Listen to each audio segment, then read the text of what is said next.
జమ్మూ కశ్మీర్ పెహల్గాం ఉగ్రదాడిని కేంద్ర మంత్రి కిషన్ రెడ్డి ఖండించారు. ట్యాంక్ బండ్ అంబేద్కర్ విగ్రహం వద్ద ఉగ్రదాడిలో మరణించిన వారికి భారతీయ జనతా పార్టీ నేతలు నివాళులర్పించారు. నల్ల దుస్తులు ధరించి జాతీయ జెండాలతో కిషన్ రెడ్డి నిరసనకు దిగారు. పెహల్గాం ఉగ్రదాడిని సభ్య సమాజం తీవ్రంగా ఖండిస్తోందన్నారు. పాకిస్తాన్ అసమర్థ నాయకత్వానికి ఈ ఘటన పరాకాష్ట అని చెప్పారు. ప్రశాంతంగా ఉన్న జమ్మూ కశ్మీర్లో పాకిస్తాన్ నిప్పులు పోస్తోందని ఆక్షేపించారు. భారత్ను దెబ్బతీయాలని పాక్ చూస్తే మూల్యం చెల్లించుకున్నట్లే అని హెచ్చరించారు కిషన్ రెడ్డి.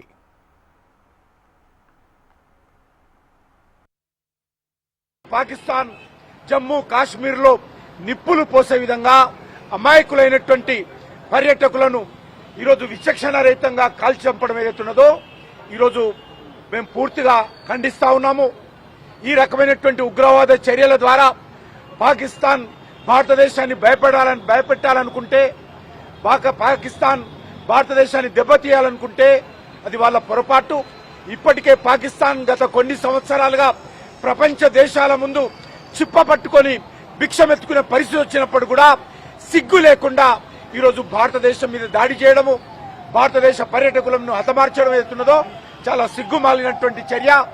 దీనిని పూర్తిగా ఖండిస్తా ఉన్నాము. ఖచ్చితంగా బాధిత కుటుంబాలకు ఆదుకుంటాము. ఎవరైతే దోషులుగా ఉన్నారో, ఎవరైతే టెర్రరిస్టులు అమాయకులైనటువంటి భారత పర్యాటకుల మీద దాడి చేశారో వాళ్ళని ఎట్టి పరిస్థితుల్లో వదిలే సమస్య లేదు.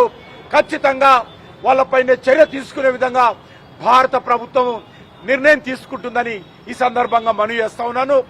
ఈరోజు సాయంకాలము తెలంగాణ వ్యాప్తంగా అన్ని మండలాలలో కూడా